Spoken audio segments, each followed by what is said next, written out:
What's poppin', everybody? What's good, man? What's good, man? How's everybody doing?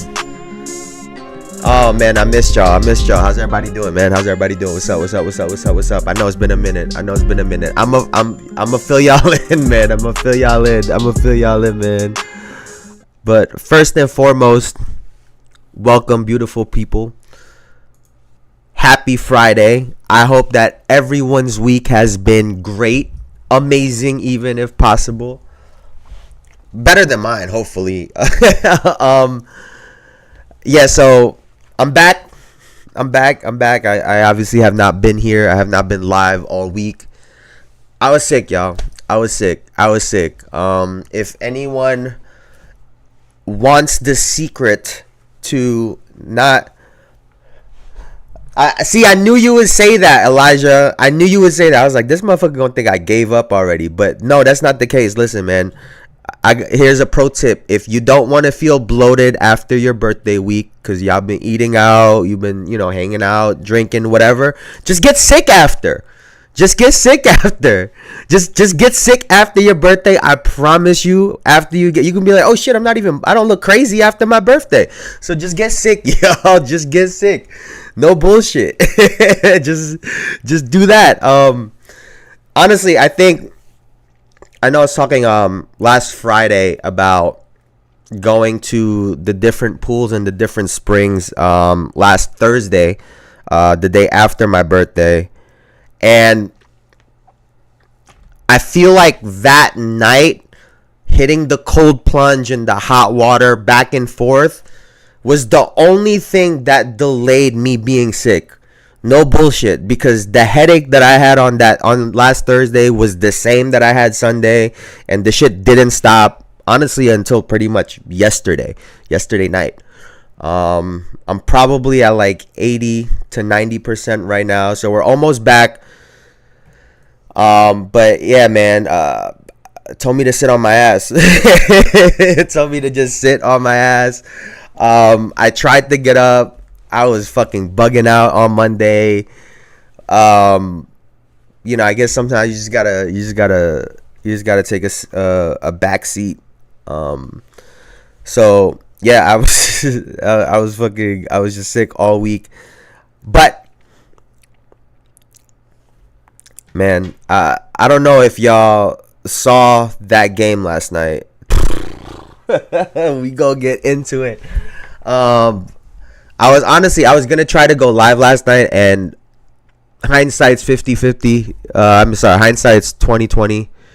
I should have, but I just couldn't, dog. I felt like a bobblehead all week. My head felt heavy as fuck. I was fucking leaning on one side and shit. So that's how that happened. But the WNBA finals started last night, and it was an unbelievable game. So we're obviously going to be talking about that today.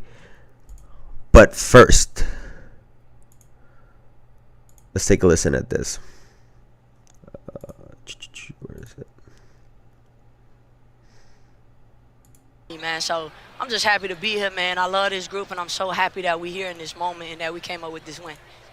Well, a lot goes into that, doesn't it? Because it feels like New York's kind of trying to take the air out of the ball, and then you all were in attack mode. How much do you kind of sense that a team that's been attacking themselves is now on its heels? Am I reading that correctly? Basketball is a game of runs. So they came out, they hit us in our mouth, and we just wanted to come out and fight back, and hope that the odds landed in our favor, man. When you win in games like this, it take a little bit of luck as well. The basketball guys was on our side tonight. And boy, were the basketball guys on their side last night. Holy shit. We're going to be talking all about it, y'all. So we're going to get right into it, man. We're going to get right into it. But let me intro the show real quick while we do this. Let me intro the show real quick.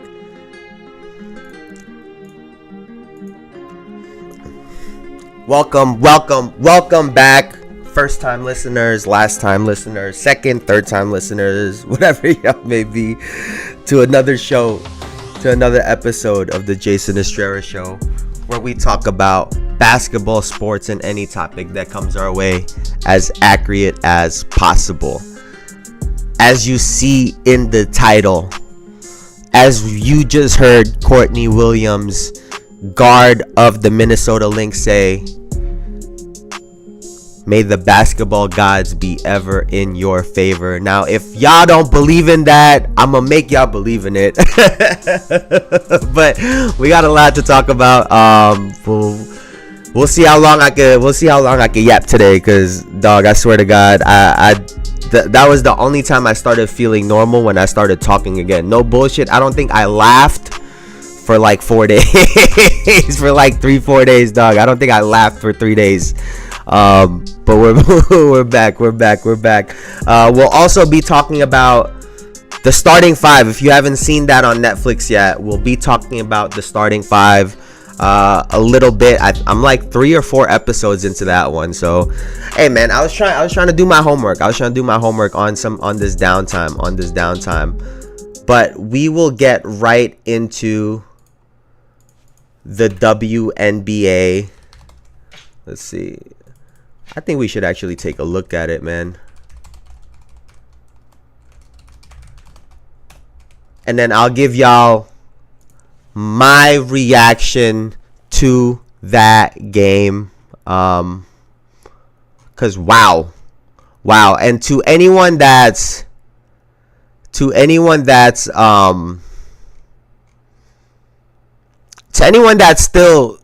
downplaying the WNBA, that was a fucking unbelievable game last night. A heartbreaking game for sure, but an unbelievable game, 100%.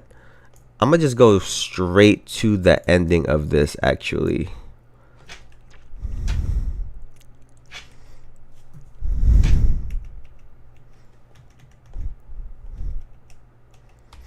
And man, if Courtney Williams has been fucking balling lately too, so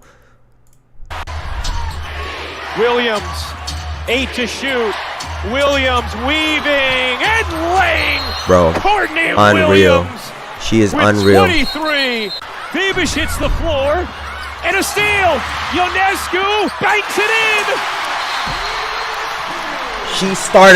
Sabrina started off on fire. She cooled off though a little bit. Smith Jones comes up with the steal. Jones ties it. Unbelievable. Tied at 93. Slight difference game in shot clock. Williams bounces in. Collier fading and hitting. Wait, it went straight to OT, dog? Hold on, let me see. Williams sticks the jump. Hit. Back. Here comes Smith. Another. We gotta see this shot, bro. Able to hit. It's a one-possession game. Williams poised. Can't hit. Rebound Smith. Another chance for Minnesota. Williams connects. I'm not gonna lie, it hurts seeing it now. That shit hurt to see now. In WNBA history. Wow. Here's Ionescu into Stewart. Stewart for the win. No call. Block shot. Out of bounds. 1 second. And the Minnesota Lynx ended up taking the game. What was it? 95-93.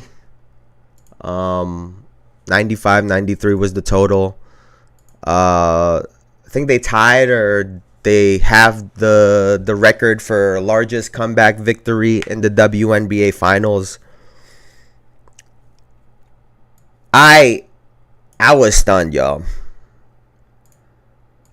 I don't front, right? I'm very open about the fact that I've always kind of watched the WNBA from afar because of my dad. My dad's always watched them.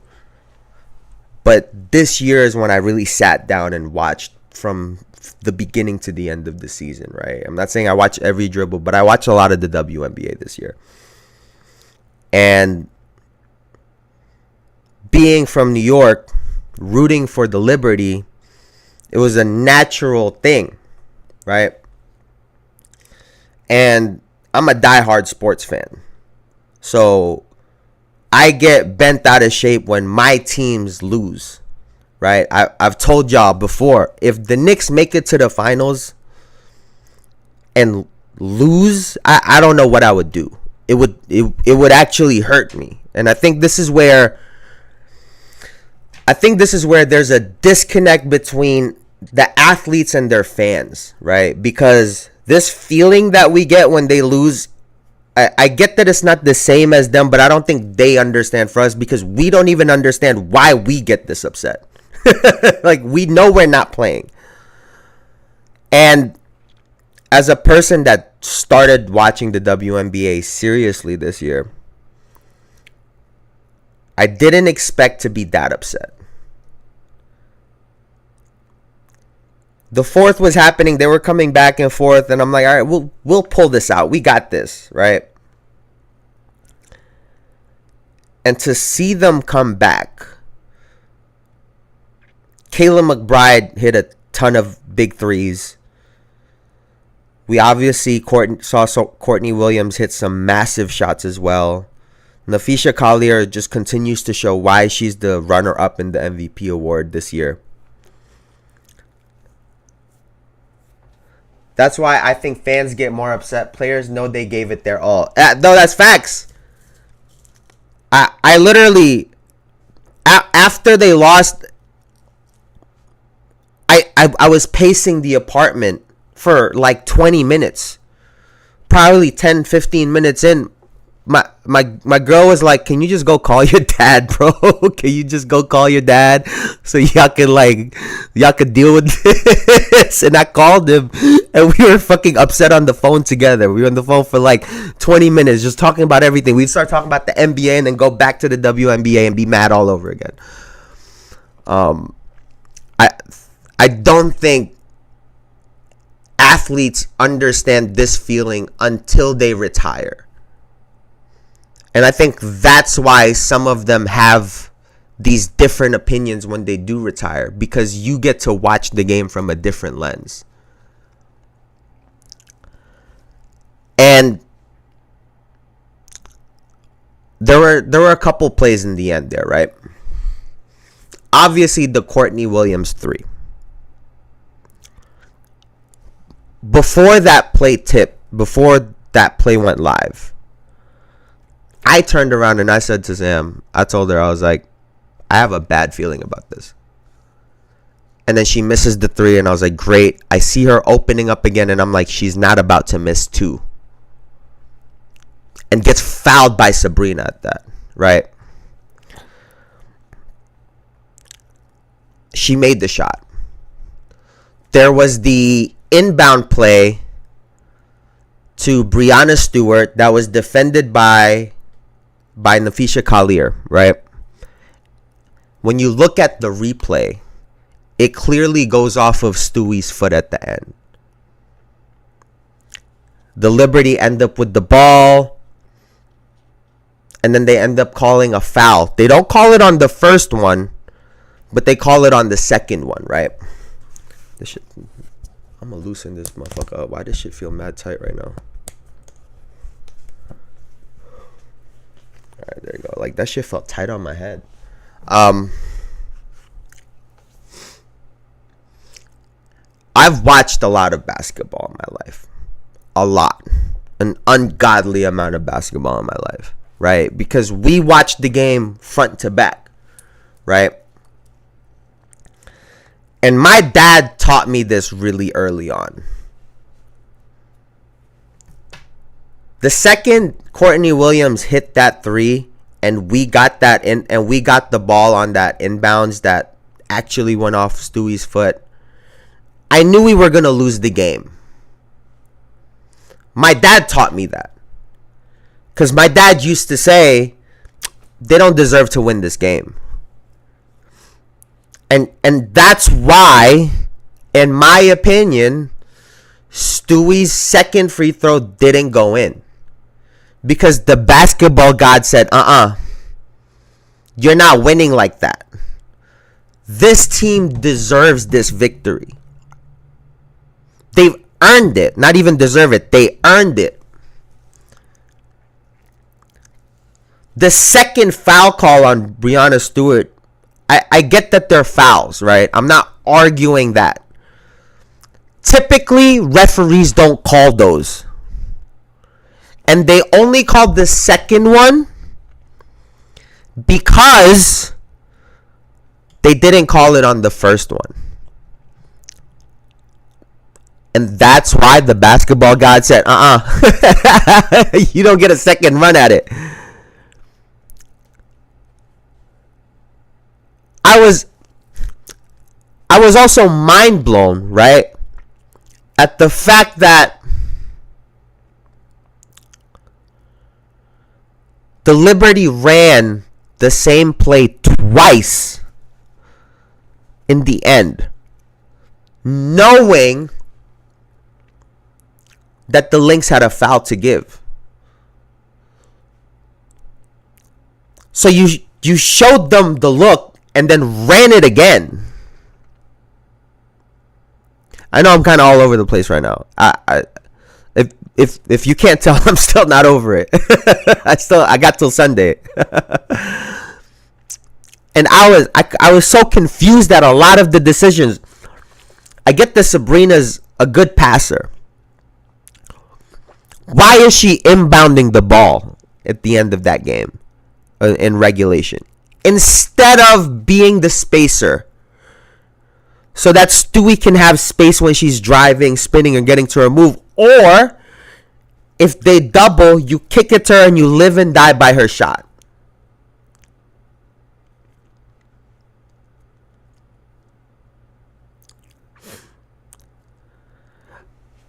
Like I said, sounds like my high school coach. Like I said, I didn't think I would be this upset.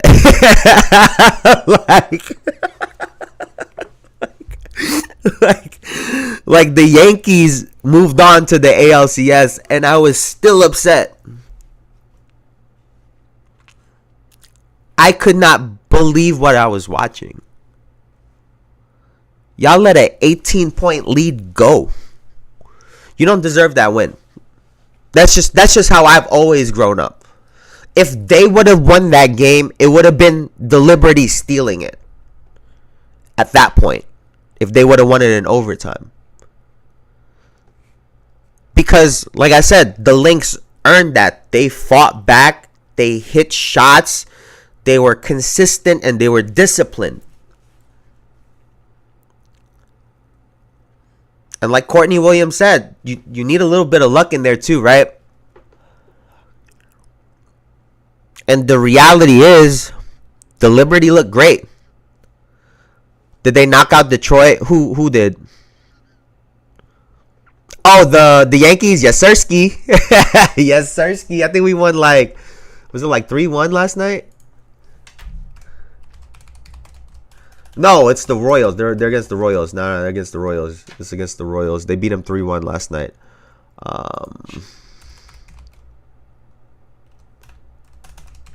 Who are the Mets playing? The Mets are playing the Phillies. Yeah, so hey man, it could be a New York World Series. The Liberty are in obviously in the WNBA finals. The Knicks have a good everything looks unbelievable for New York. Right? I was so upset, y'all. Listen, I was so upset last night. I don't even comment on Instagram posts. I don't. I like posts. I like comment. I don't reply to anything or I don't comment back. And there was one guy that said, New York basketball is cursed.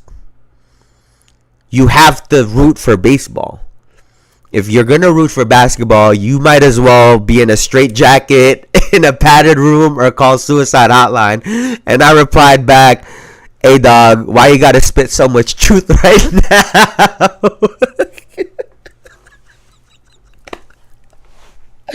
I was so mad. Bro, I was on the phone with my dad, and he was dead ass he's like, I don't understand why I'm like this. He's like, I don't understand why you and I are like this. I was like, I don't get it either. the AC was on last night and I was sweating. You would have thought I just played the game and lost. Nah, I'd be going to warn them IG comments. Yeah, you gotta use. Yeah, sometimes you gotta let the Twitter fingers go, bro. Sometimes you gotta pew pew pew pew pew. But holy shit. Yeah, the basketball gods were not on our side last night. That's really. I truly believe in that. Like no bullshit. I really believe in that. We could talk X's and O's. We can talk coverages, mismatches. We could talk all of that all day long. I truly believe that was the basketball god saying nah. Because Courtney Williams swished damn near her free throw. Like she hit the three all net, fouled, flexed on everybody, and there was no doubt that her free throw was going in. Brianna Stewart's on the line. I know she's making one. In my mind, I was truly doubtful she would make that second one to win that game. Because the basketball god said no. I really believe in that shit. Like I truly do. And it bit us in the ass. It bit us in the ass. Now, to just talk about the game a little bit, right? We obviously started off really hot. New York started off really hot.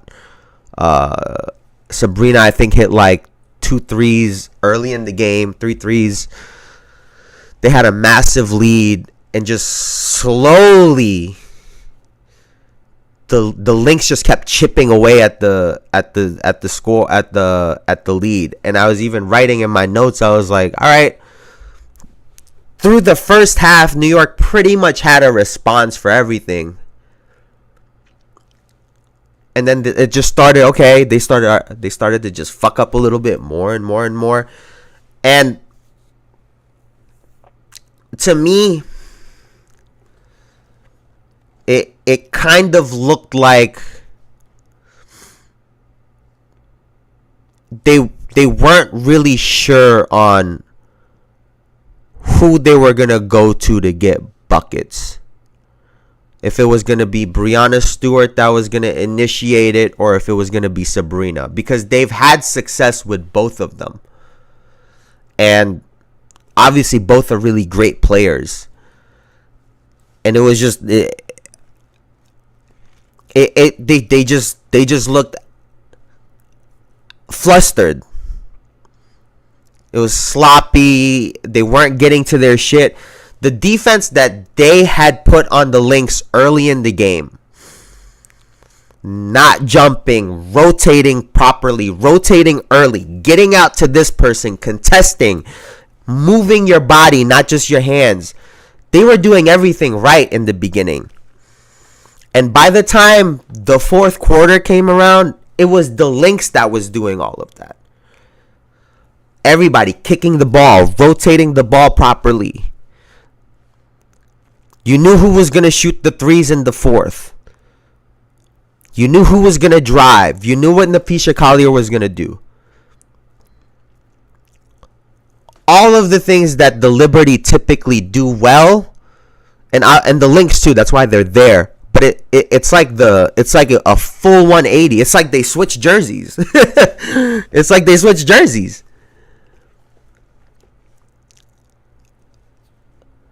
And I mean, y'all don't know this, but I had the Liberty winning this series.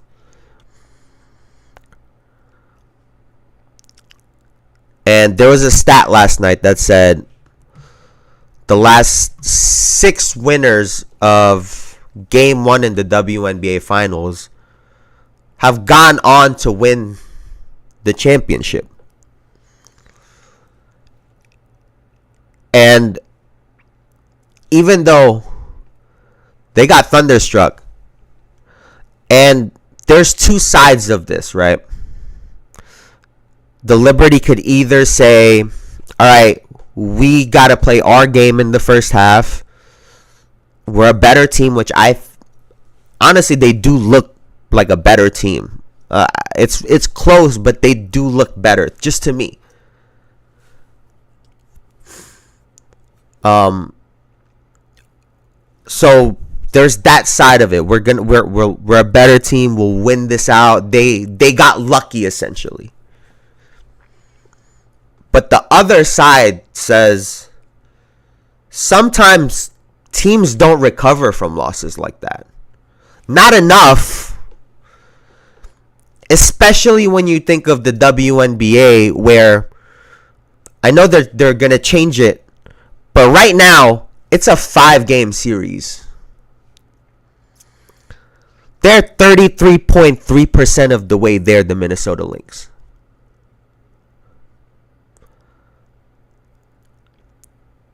Each game is so much more important when there's less games in the series, right? And so that win was massive. Because if the Liberty don't come back and respond on Sunday, you could call this series pretty much over. It's not the NBA where, all right, we have 2 games away. Or actually, this was their home floor too. 2 games. And then after those 2, there's still 3 games after those 4 games. They don't have that luxury. And that's where I worry. Right? How quickly as an athlete can you reset? Right? How quickly can you reset? Right? We've spoken before about how emotions are a part of the game, right? But what stands above all of that is executing, right? Are they able to get past the emotion part of the game so that it's just about executing and we're a better team and we're going to do our shit and beat them? Or are some of those women checked out of this fucking series? Only Sunday will tell. There's a reason the Lynx are the 2nd seed in the WNBA. They're a really, really, really good team. With the runner-up and MVP. I know people knock AAU, but that's something I like about AAU. It forced you to be positive and mentally strong. Oh, 100%. 100%. That game is a tough loss for anybody, though.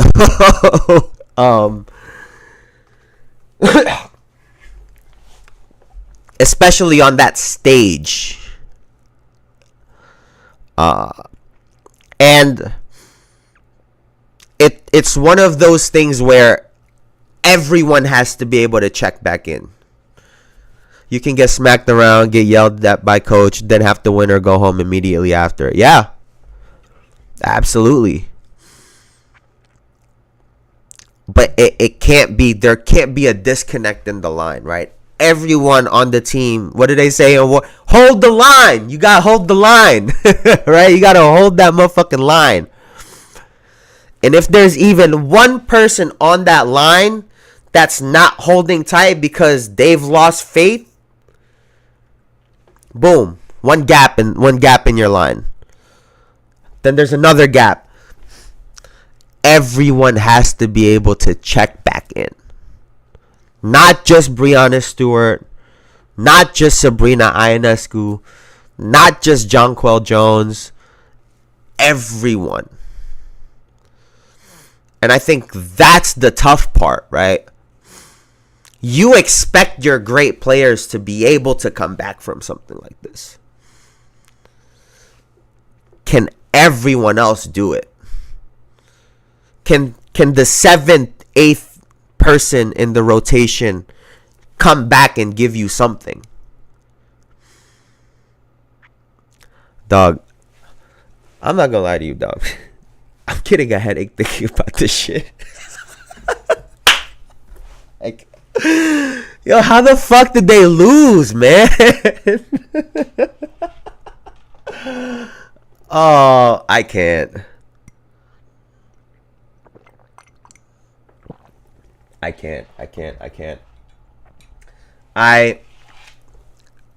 I have the Liberty winning game 2 because they have to. Like, it's that simple. They're winning game 2 because they have to. I was trying to chill. Dog. I was trying to chill. You like I couldn't believe what I was watching. Yo, people think I'm bullshitting when I say I almost don't want the Knicks to go to the finals. I don't think my heart can take that. Like, I don't think people understand. I'm dead ass serious. I was like, yo, hat was probably smaller because this keeps making you madder.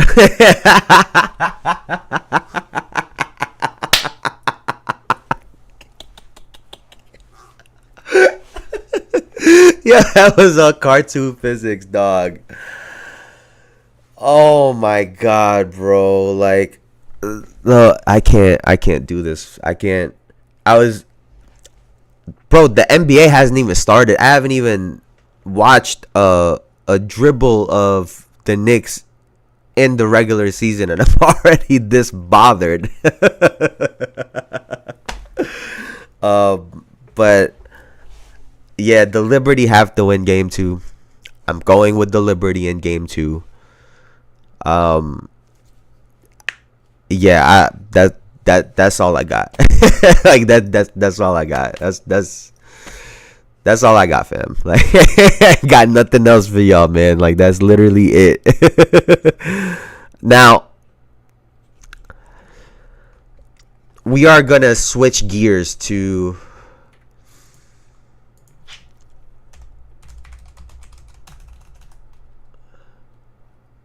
at all? You haven't watched any preseason at all?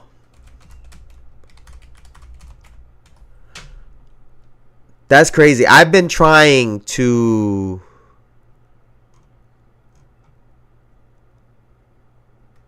I'm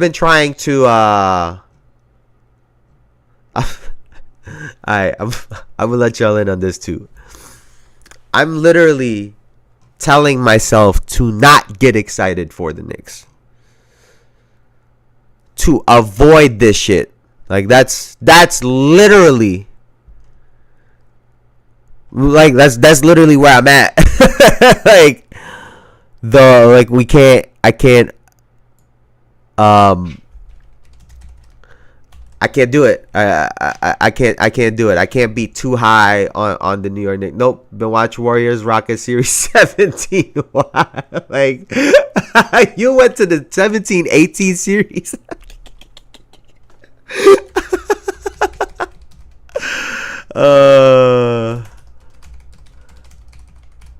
Let's see.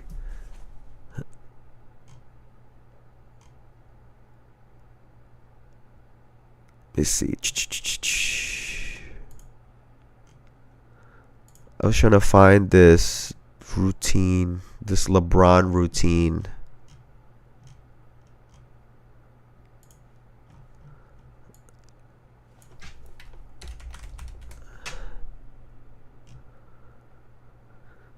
Motherfucker, like, somebody write this shit out.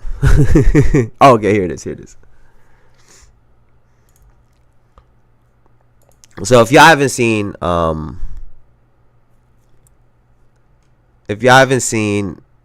the starting five, I highly suggest going to watch it. There's a lot of little things that we don't get to see as fans, right? The trash talk between Anthony Edwards and Jayson Tatum, chef's kiss. Beautiful. That we get to see that. Obviously, LeBron James is front and center for this. understandably so, right? And we're going to start there. Sorry, guys. Excuse me 1 second.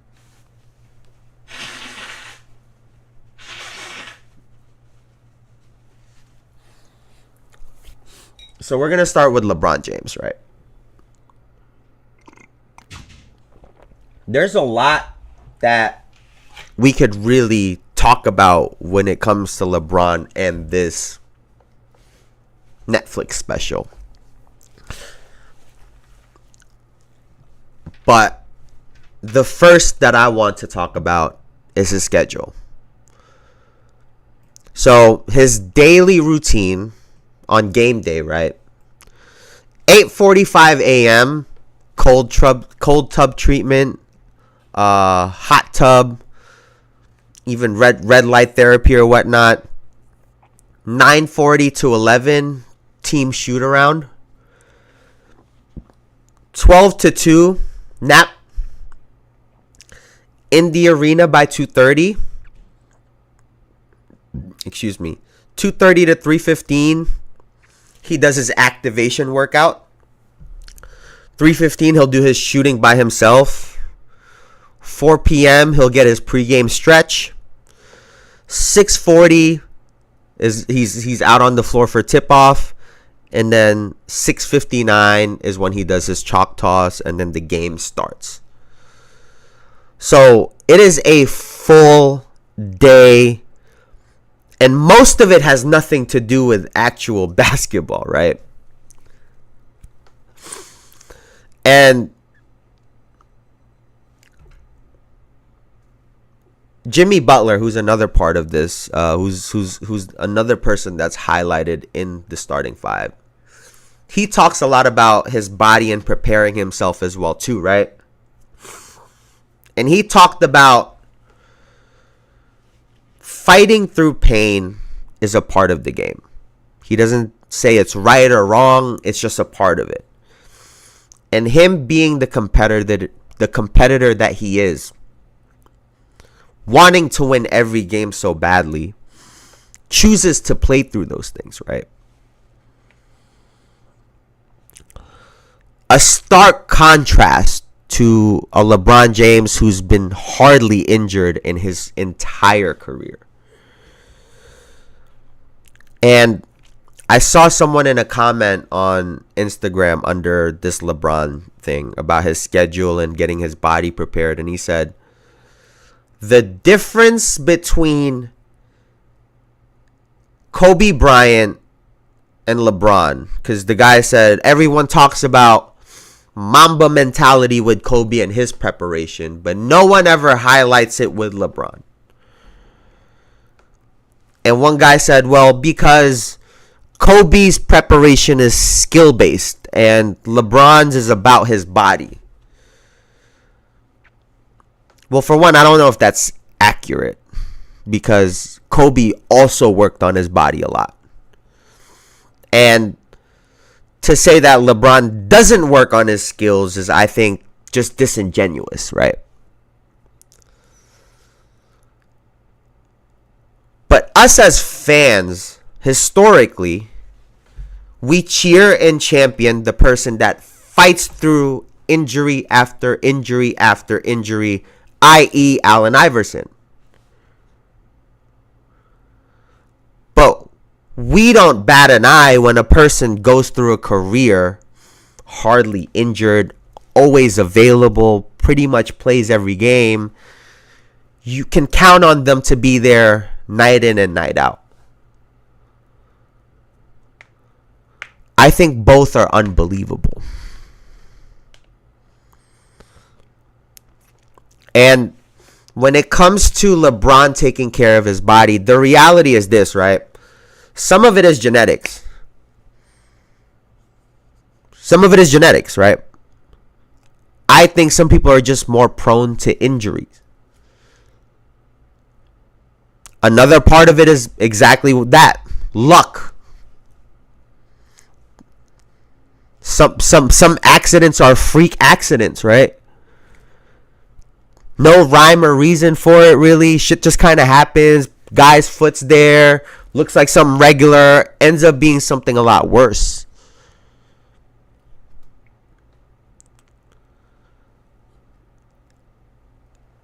And so to be able to control what you can control, which is to work out consistently and prep your body, goes a long way. Now, for any up and coming player, I mean any athlete in general, but basketball player, if you're wondering what your days should or could look like, here's an example.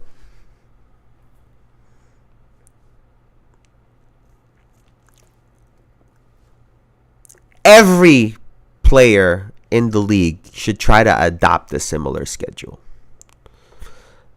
LeBron had a funny quote. He said, there's been a lot of talk about how much money he spends on his body.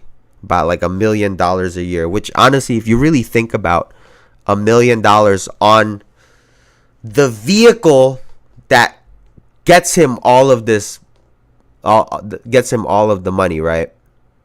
It's a great investment compared to the millions he makes in a year. 1 million is nothing, whether that's true or not. But he said the important thing is the time.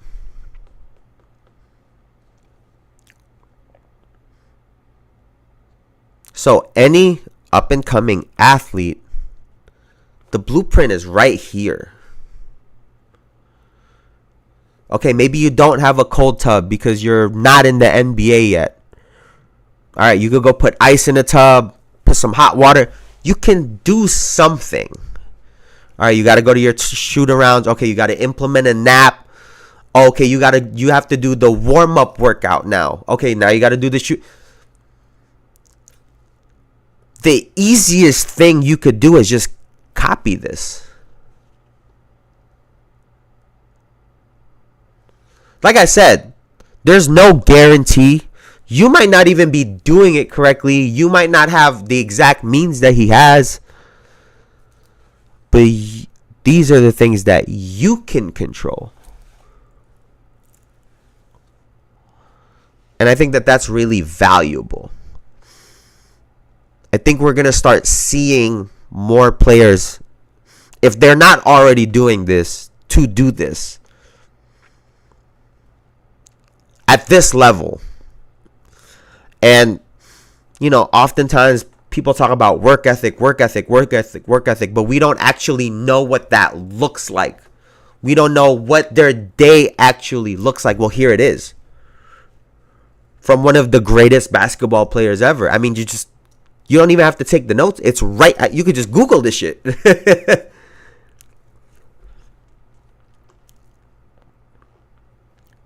And like I said, I think that goes a really, really, really, really long way. Now,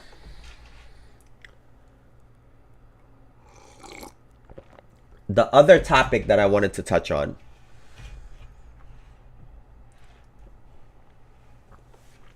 it kind of relates to the starting five, kind of doesn't. The other day,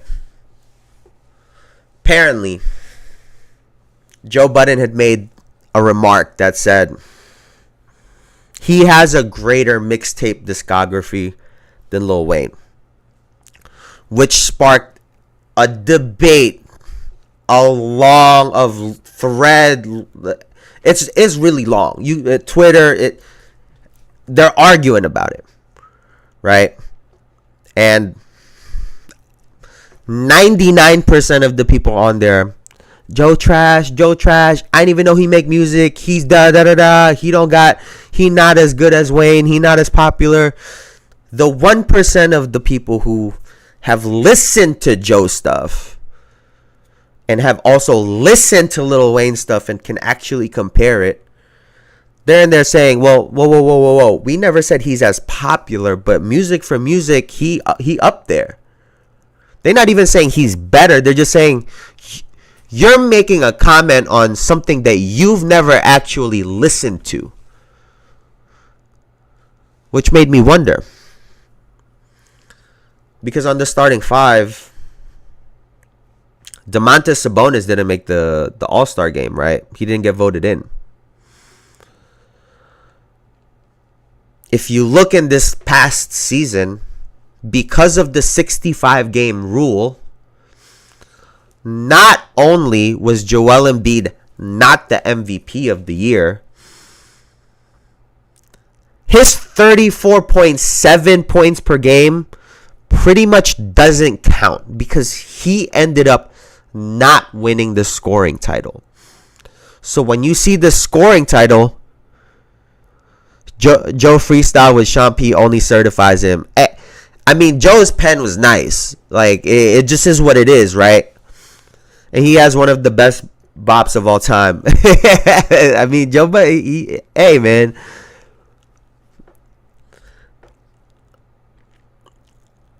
So when you look at the leading scorers of the 2023-2024 season, Joel Embiid is not there.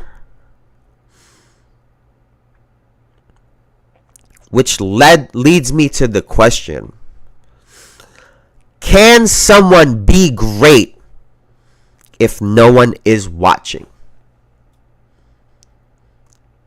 Because what happens is all the people that watch the other person, right? I'm sure a lot more people watch Nikola Jokic games versus Joel Embiid games. I'm sure a lot more people watch Luka Doncic games over Joel Embiid games. That's why to them it's so easy. Oh, this guy's better.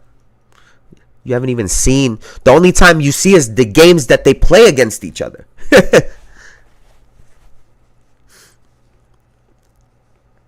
Gil's calling Joel Embiid the best player in the league. I don't think that's far off. But what we're seeing in real time is Joel Embiid's numbers are getting erased right before our eyes.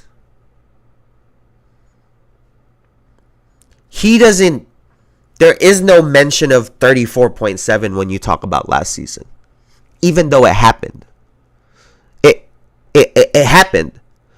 Everybody saying he can't get to the... I watched with my two eyes him with one leg score 50 on my New York Knicks. Yes, KD and Steph was great before he shot in game. Other guys can't even do their workouts. That's facts. There's the great Anthony Edwards story, right, with Steve Kerr about him quitting or not finishing out the workout that Steph does, and players get thrown from a bad team to big market teams, and all of a sudden, nice. Yeah, no, that's facts. Like, Sabonis is probably, I mean, center or power forward. Either one you put him at, he's top. And he couldn't blink or smile. But can he be considered a top 10 player, talking about Sabonis, if people don't watch his games? The guy averaged damn near a triple-double. No one mentions it.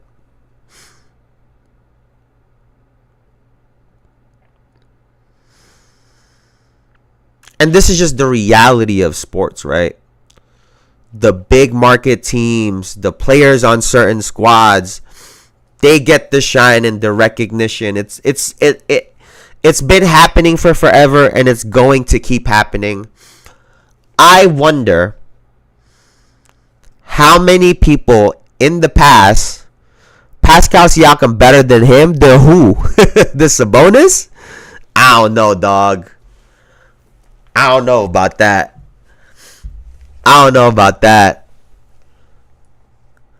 You willing to die on that hill? You might be dead on that hill. We found a dead body on the hill. Wait. Anybody ever watch Game of Thrones? I always used to say in Game of Thrones, bro, Jon Snow is a great character. The entire show, he was getting his ass beat. if you haven't watched it, go back and watch Game of Thrones and tell me how many fights Jon Snow actually wins. I want to hear it, because from what I remember, he lost all of them.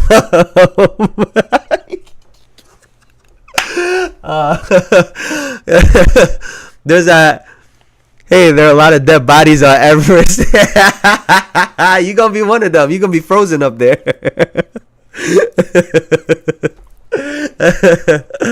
Oh shit. I will say though, I don't think Pascal Siakam gets nearly enough credit though. He is unbelievable. Especially when he shoots over 15 shots, the guy is unreal. Absolutely. He got like 2 moves and you can't stop him. He literally got 2 moves and you cannot stop him. They had to put fucking Hartenstein on him in the playoffs last season. That was the only way we were able to slow him down. That and the fact that he's allergic to shooting over 15 shots a game. But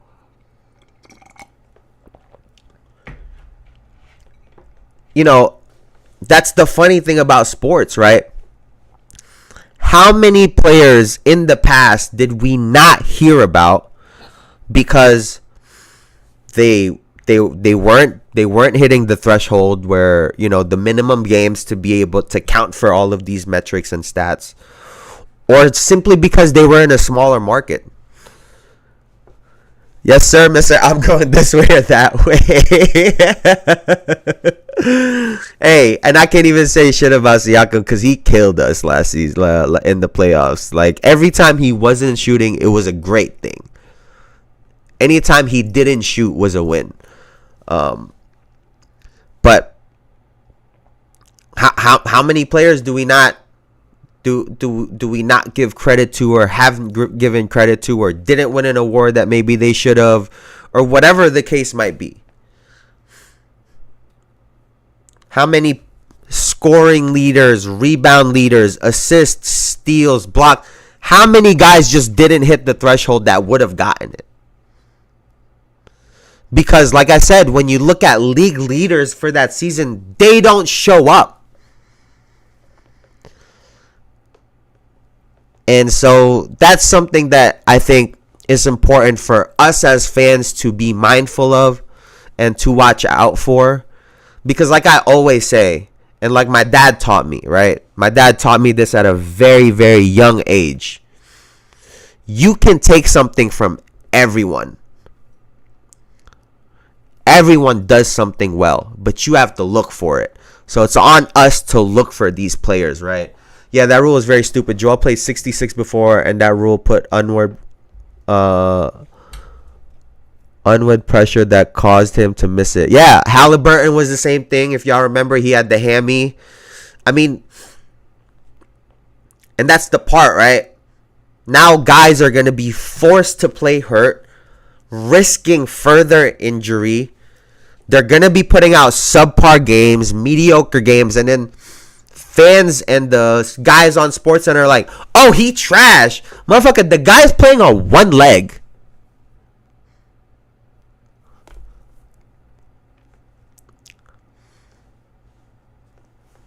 But that's what we're here for. that's what we're here for, dog. Now, before I get out of here, and I can't even believe that I've been yapping this much.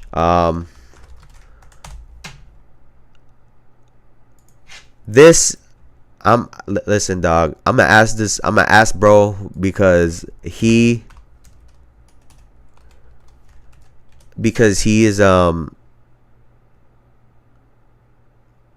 is unbelievable. But my song for the day, I don't know if I can play it, so I'm not going to, because I'm not trying to get a copyright strike. But listen to Meech. The song is Maroon 45, and get back to me. He also has a song called Taylor Blick. I need these songs to be my intro, dog. Trust me. Go listen to it. What's a good movie? Like a new movie or an old movie?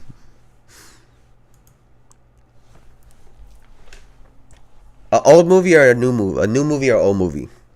Are you talking like? I mean, I've said it before. We've been on a binge, so. Speaking of which, damn, so much happened this week. We were supposed to go to a Boogie concert Tuesday. It didn't happen because I was sick. We were supposed to watch Joker on Monday. It didn't happen because I was sick. New-ish. Trying to think. What's something new that we've seen?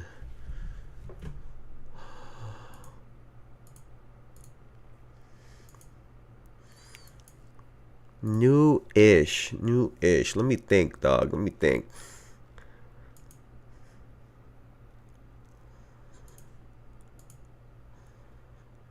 I don't know why, but there's a week, probably like a month ago, where I think it was around Shark Week. That's why I think I was just in the mood to watch shark stuff, shark movies.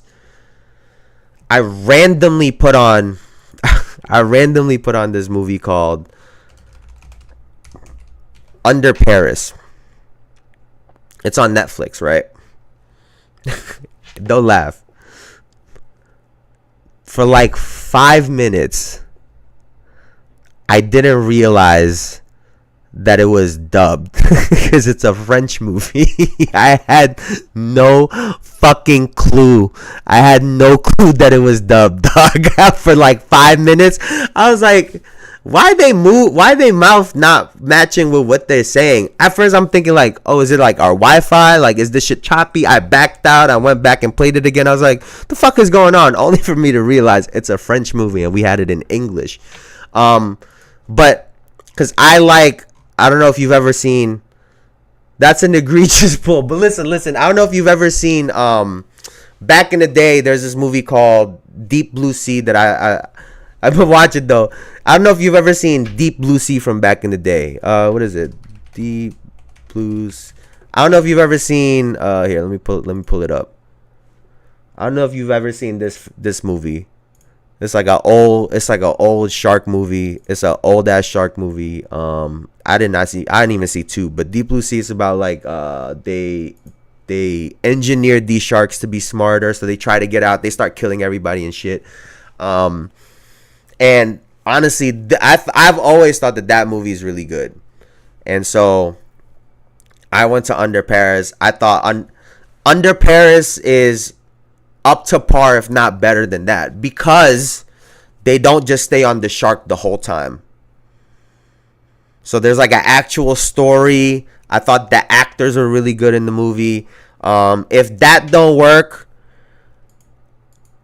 I had my girl watch Cars 1 for the first time, where she sat down and watched it from front to end for the first time a couple weeks ago.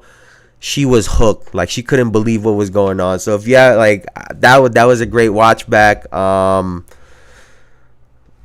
Honestly, it never fails, dog. I'm trying to watch Shrek again. I just can't find it on any streaming platform right now. But go watch Shrek. I've been binging old movies, so that would be my suggestion. Under Paris, if you want to watch something new-ish, because we haven't really been to the movies a whole lot lately. So we haven't really been seeing a whole lot of new movies. Oh, pick a new Adam Sandler movie, bro. Adam Sandler, always a good watch. Even the new shit. He had one where I think he had another one with Jennifer Aniston from like a couple years ago. Solid. You can go watch that. But yeah, man, that I know I just ran off like mad movies. You're gonna have to replay this motherfucker. You gonna have to replay this motherfucker to get all of them. Under Paris, Cars, Shrek, any Adam Sandler movie, dog. Because I think like probably a couple months ago, we were on an Adam Sandler binge, and every one of them shits is so good. So, yeah, you go do that. What did we watch? We watched Just Go With It. We watched Sandler is a go. Yeah, we watched Just Go With It. I think we watched Click also. That shit makes me cry at the end every single time. What the fuck else did we watch? There was another one that was really fucking hilarious, dog. I think we watched what's the one with all the families when he used to play basketball? I for sure did think I'm gonna have to rewind this. I'm a yapper, dog. I'm yapping, bro. I speak Japanese, dog. But yeah, those are my suggestions. I'll say it one more time. Under Paris is the newish one. Classic, Cars, Shrek, Adam Sandler. Those are the 4. That's going to do it for me for now. I appreciate y'all. I'm back. I'm going to be live Sunday for the game. We going to watch that shit together. We better fucking win. So I'm be live on Sunday. I appreciate y'all. Y'all the best. Elijah, you're the fucking man. I appreciate you so much. As always, y'all could have been anywhere on the internet, but y'all were here with me. And I appreciate you for that. So thank y'all for watching, man. I will see y'all later. Y'all have a great rest of your day. Have a great start to y'all weekend. Stay safe. Stay healthy. I'll see y'all later, man. Peace, peace, peace, peace, peace.